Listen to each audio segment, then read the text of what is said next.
पंचकुला घग्गर नदी के किनारे हवन का आयोजन किया गया, जिसका उद्देश्य लोगों को हवन में उपयोग हुई सामग्री का सही उपयोग करना बताया गया। इस हवन में 50 से 70 लोगों ने भाग लिया और हवन सामग्री के सही उपयोग को समझा और इसी प्रकार उपयोग करने की प्रतिज्ञा ली। ओम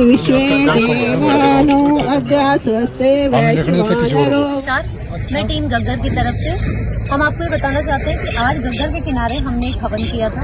हवन करने का पर्पस था लोगों को ये समझाना कि किस तरह से जब आप अपने घर में हवन या कोई पूजा करते हैं तो उसको कैसे आपने डिस्पोज ऑफ करना है। क्योंकि ज्यादातर परेशानी क्या आती है कि घग्गर में लोग अपनी पूजा के बाद का जो सामान होता है, राख होती है, फल फूल इत्यादि, वही फेंकने के लिए आते हैं। तो देखिए, जैसे हमने हवन किया है आज, अब हम इससे जो लकड़ी जल के जो राख बनने वाली है हवन की, इसको हम यूज करेंगे अपने पौधों के लिए, अपने पौधों के ऊपर डालेंगे। आपने देखा है बरसात के समय जिस तरह पौधों पर कीड़ा लग जाता है, हम लोग डीडीटी का प्रयोग करते हैं। डीडीटी की क्या जरूरत है जब हमारे पास एक नेचुरल एक ऐसी चीज है जिससे हम अपने पौधों को बचा सकते हैं। तो हम इस राख को प्रयोग करेंगे अपने पौधों पर डालने के लिए और उनसे कीड़ों से बचाएंगे। इसी तरह इस हवन में जो भी फूल इत्यादि का प्रयोग किया गया, मालाओं का प्रयोग होता है, उसको आप अपने कहीं घर में एक कोने में टांग दीजिए। जब वो धूप और हवा से सूख जाती है, वो खराब नहीं होती है, वो अच्छी तरह से सूखती है।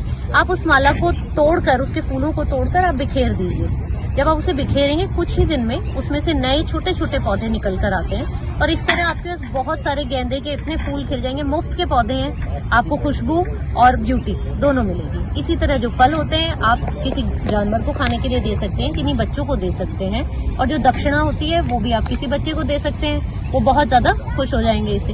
तो रादर देन कि हम अपनी नदियों को गंदा करें, क्यों नहीं हम इन चीजों का प्रयोग होता है, उसको आप अपने कहीं घर में एक कोने में टांग दीजिए। जब वो धूप और हवा से सूख जाती है, वो खराब नहीं होती है, वो अच्छी तरह से सूखती है।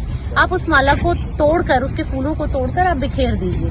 जब आप उसे बिखेरेंगे, कुछ ही दिन में उसमें से नए छोटे छोटे पौधे निकल कर आते हैं और इस तरह आपके पास बहुत सारे गेंदे के इतने फूल खिल जाएंगे। मुफ्त के पौधे हैं, आपको खुशबू और ब्यूटी दोनों मिलेगी। इसी तरह जो फल होते हैं आप किसी जानवर को खाने के लिए दे सकते हैं, किन्हीं बच्चों को दे सकते हैं, और जो दक्षिणा होती है वो भी आप किसी बच्चे को दे सकते हैं, वो बहुत ज्यादा खुश हो जाएंगे इससे। तो रादर देन कि हम अपनी नदियों को गंदा करें, क्यों नहीं हम इन चीजों को सही ढंग से प्रयोग करते हैं। और कल जब हमारे बच्चों को ये नदियां, ये पानी चाहिए होगा, कहाँ से लाएंगे अगर सब हम नालों में तब्दील कर देंगे। तो आप सबसे ये रिक्वेस्ट है, आज इस हवन का मोटिव एक ही था, आप लोगों को ये बताना, ये समझाना कि किस तरीके से हम अपने हवन की चीजों को प्रयोग कर सकते हैं। प्लीज आप सबसे रिक्वेस्ट है, इसे देखिएगा, समझिएगा और आगे भी फॉरवर्ड कीजिएगा, ताकि ज्यादा से ज्यादा लोग इसे देखकर हम इन नदियों को बचा सकें।